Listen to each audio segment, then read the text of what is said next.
नमस्कार मित्रांनो, तुमचे स्वागत आहे श्री स्वामी समर्थ. मित्रांनो, तुमची जर तूळ राशी असेल तर हा व्हिडिओ तुम्ही संपूर्ण बघावा, कारण आजच्या या व्हिडिओमध्ये आम्ही तुम्हाला तूळ राशीबद्दल सविस्तर राशी भविष्य सांगणार आहे.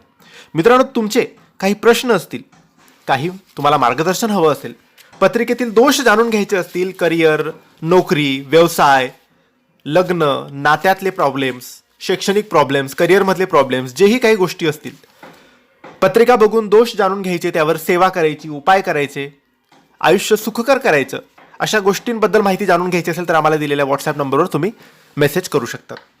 मित्रांनो, आजचा हा खास व्हिडिओ तूळ राशीसाठी आहे. 2 मार्च 2026 सोमवारच्या दिवशी होळीचा पवित्र दिवस आहे आणि या दिवसापासून तुमच्या आयुष्यात संतुलन बिघडणार की ते अजून मजबूत होणार. तूळ राशी म्हणजे शुक्र ग्रहाची वायू तत्वाची राशी असते. संतुलन, प्रेम, सौंदर्य, भागीदारी आणि न्याय यांची ही रास असते. आणि यंदाची होळी तुमच्या नातेसंबंधांमध्ये आणि पैशाच्या बाबतीत मोठा निर्णय घेऊन येत आहे. तूळ राशीचा स्वामी आहे शुक्र. होळीच्या सुमारास शुक्राची स्थिती तुमच्या आकर्षण शक्तीत वाढ करणार आहे. लोक तुमच्याकडे आकर्षित होणार आहे. सामाजिक वर्तुळ तुमचे वाढणार आहे. नवीन भागीदारीची संधी तुम्हाला मिळणार आहे. पण शनी सांगतोय, जास्त विश्वास ठेवू नका. गुरुचा प्रभाव तुमच्या भाग्याला थोडी साथ देतोय. होळीपासून पुढील 45 ते 60 दिवस तुमच्या पैशामध्ये हालचाल होईल. पार्टनरशिपमधून फायदा तुम्हाला होईल. जुनी देणी फिटण्याची संधी तुम्हाला मिळेल. गुंतवणुकीचा विचार, नवीन व्यवसाय, कल्पना या तुम्हाला सुचू शकतील. पण कोणत्याही व्यक्तीवर आंधळा विश्वास ठेवू नका. करार आणि कागदपत्र नीट वाचा. नीट समजून कोणताही निर्णय घ्यावा. तूळ राशीला एकट्याने काम करण्यापेक्षा टीममध्ये काम करणं आवडतं. होळीपासून तुम्हाला एखाद्या मोठ्या व्यक्तीची साथ मिळू शकते. प्रमोशन, नवीन प्रोजेक्ट्स, भागीदारी, परदेशी संपर्क. पण मत्सर करणारे लोकांपासून दूर राहा. तुमच्या विरोधात बोलू शकतात ते लोक, म्हणून शांत राहणं गरजेचं आहे. ही होळी तुमच्या नातेसंबंधासाठी टर्निंग पॉइंट आहे. लग्नाचा विषय पुढे जाईल.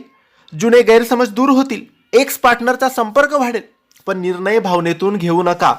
सिंगल लोकांसाठी एखादं आकर्षण नातं सुरू होऊ शकतं, पण स्थिरता तपासा. होळीच्या दिवशी जर तुम्हाला गुलाबी, पांढरा किंवा हलका निळा रंग जास्त आकर्षित करत असेल तर समजून घ्या, शुक्राची सकारात्मक ऊर्जा तुमच्यावर आहे. ही वेळ नातेसंबंध सुधारण्यासाठी उत्तम आहे.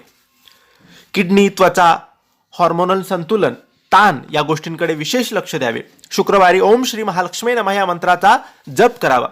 2 मार्च 2026 होळीच्या दिवशी घरात सुगंधी अगरबत्ती लावा. लक्ष्मी मातेचे पूजन करा. होळीच्या अग्नीमध्ये नारळ अर्पण करा. यामुळे नात्यातील ताण, आयुष्यातील अडचणी कमी होतील. होळीपासून पुढील 60 दिवसाच्या आत तुम्हाला एक मोठा निर्णय घ्यावा लागेल. तो निर्णय लग्नासंदर्भात, व्यवसाय, भागीदारी, घर बदलणे यापैकी काहीही असू शकतो. हा निर्णय तुमच्या पुढील 3 वर्षावर परिणाम करू शकतो. तूळ राशीसाठी ही होळी म्हणजे संतुलन परत मिळवण्याची गोष्ट आहे. ज्यांनी नात्यात खूप दिलं पण परत मिळालं नाही, त्यांच्यासाठी आता बदलाची वेळ आली आहे. पण लक्षात ठेवा, संतुलन राखणं तुमच्या हातात आहे. जर तुम्ही योग्य निर्णय घेतलात तर 2026 हे वर्ष तुमच्यासाठी प्रेम आणि स्थैर्य घेऊन येईल. जर तुम्ही तूळ राशीचे असाल तर कमेंट्समध्ये श्री स्वामी समर्थ नक्की लिहा. आणि हा व्हिडिओ शेवटपर्यंत पाहिल्याबद्दल तुमचे धन्यवाद. ही माहिती, हे राशी भविष्य तुम्हाला आवडलं असेल तर लाईक आणि शेअर करा. काही प्रश्न असतील तर कमेंट्सद्वारे विचारा. आमच्या चॅनलला सबस्क्राईब करायला विसरू नका. धन्यवाद. श्री स्वामी समर्थ.